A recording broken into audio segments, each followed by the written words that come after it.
player.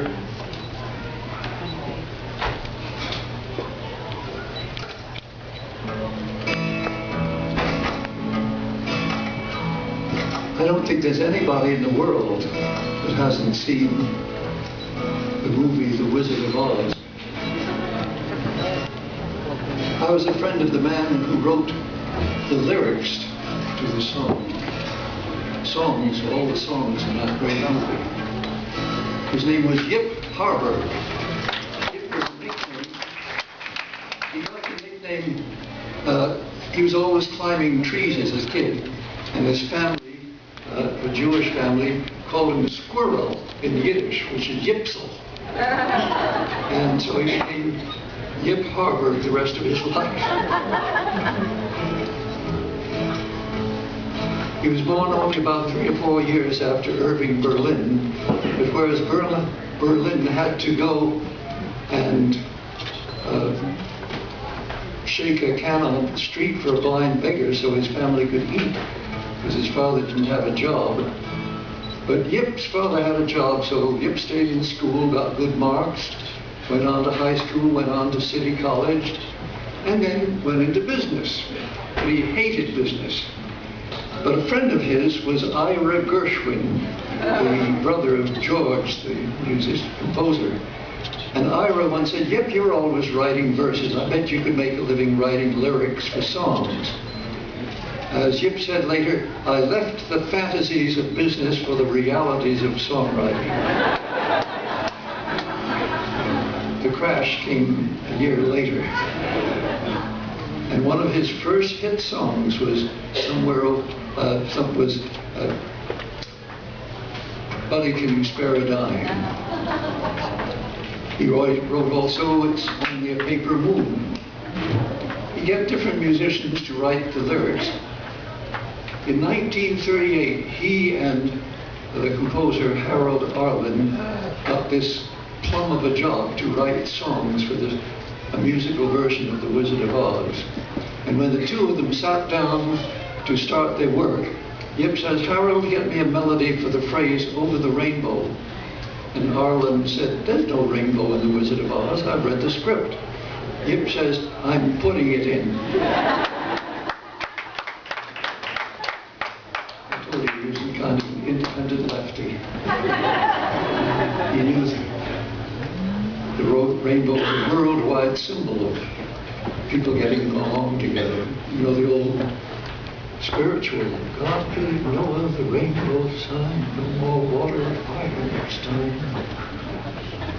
At any rate, when Arlen got this great melody, at first he played it all up and down the 88 keys, and Yip says, "Oh, Harold, that's for Nelson Eddy, not little Dorothy."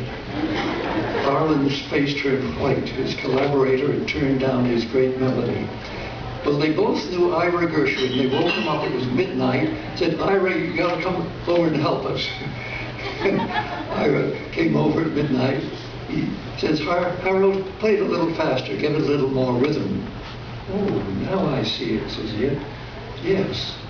I don't know whether it was 4 days or 4 hours, but he got this great set of lyrics, and they got this great song, and then the producer tried to cut it out of the show.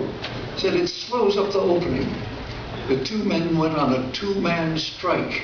Says this movie is not going to be made unless this song is in it. We have a contract.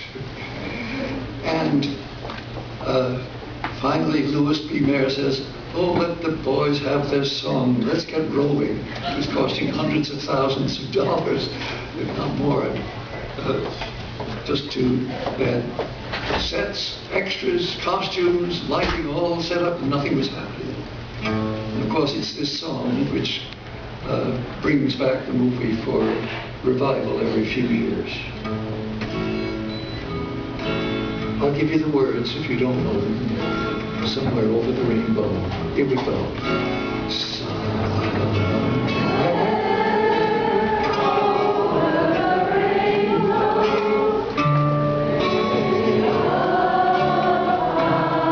There's a land I heard of once in a lullaby.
chimney tops.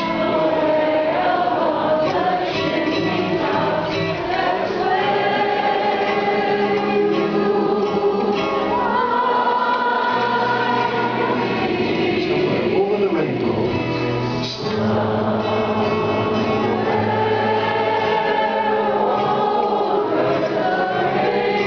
Little birds fly.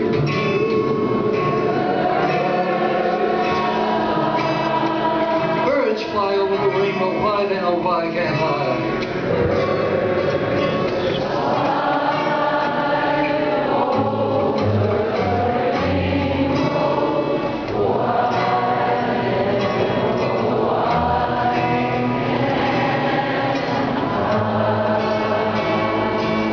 There's two more lines to the song, but I found I had to change two words.